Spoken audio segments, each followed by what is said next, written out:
കൊടുങ്ങല്ലൂർ കാഞ്ഞിരപ്പുഴയിൽ മണൽ വാരുന്നതിനിടയിൽ വഞ്ചി മറിഞ്ഞ് കാണാതായവരിൽ ഒരാളുടെ മൃതദേഹം കണ്ടെത്തി.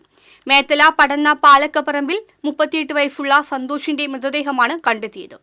മൃതദേഹം കൊടുങ്ങല്ലൂർ താലൂക്ക് ആശുപത്രി മോർച്ചറിയിലേക്ക് മാറ്റി. അപകടത്തിൽ കാണാതായ ഓട്ടറാട്ട് പ്രദീപിനായുള്ള തെരച്ചിൽ തുടരുകയാണ്. ഇന്നലെ അർദ്ധരാത്രിയിലായിരുന്നു സംഭവം. വഞ്ചിയിലുണ്ടായിരുന്ന മറ്റു 2 പേർ നീന്തി രക്ഷപ്പെട്ടു.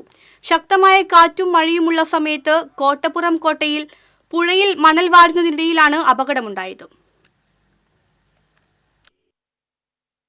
തീരദേശ പോലീസും ഫയർഫോഴ്സും നാട്ടുകാരും തെരച്ചിൽ നടത്തി വരികയാണ്. കൂടുതൽ വിവരങ്ങളുമായി നവാസ് ചേരുന്നു. നവാസ്, ഒരാളുടെ മൃതദേഹം കണ്ടെത്തിയിട്ടുണ്ട്. മറ്റേയാൾക്ക് വേണ്ടിയുള്ള തിരച്ചിൽ എങ്ങനെയാണ് പുരോഗമിക്കുന്നത്? തെരച്ചിൽ ഇപ്പോഴും തുടരുകയാണ്. ഫയർഫോഴ്സിന്റെ സ്കൂബ ടീം 2 സ്കൂബ ടീം ഇപ്പൊ നിലവിൽ തെരച്ചിൽ നടത്തുന്നുണ്ട്. അതോടൊപ്പം തന്നെ അഴീക്കോട് തീരദേശ പോലീസിലെ മുങ്ങൽ വിദഗ്ധരും തെരച്ചിൽ നടത്തിക്കൊണ്ടിരിക്കുകയാണ്. ഇതുവരെ പ്രതിവിന്റെ കണ്ടെത്താൻ സാധിച്ചിട്ടില്ല. ഇതിനിടയിലാണ് സന്തോഷിന്റെ മൃതദേഹം അഴിമുഖത്തിന് സമീപമുള്ള കായലിൽ നിന്നും കണ്ടെത്തിയത്. ഇന്നലെ അർദ്ധരാത്രിയോടുകൂടി മണൽ വാരുന്നതിനിടയിലായിരുന്നു അപകടം.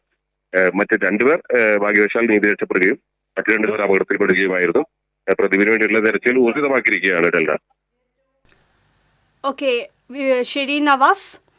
കാഞ്ഞിരപ്പുഴയിൽ മണൽ വാരുന്നതിനിടയിൽ വള്ളം മറിഞ്ഞുണ്ടായ അപകടത്തിൽ 2 പേരാണ് ഒഴുക്കിൽപ്പെട്ടത്. ഒരാളുടെ മൃതദേഹം കണ്ടെത്തി.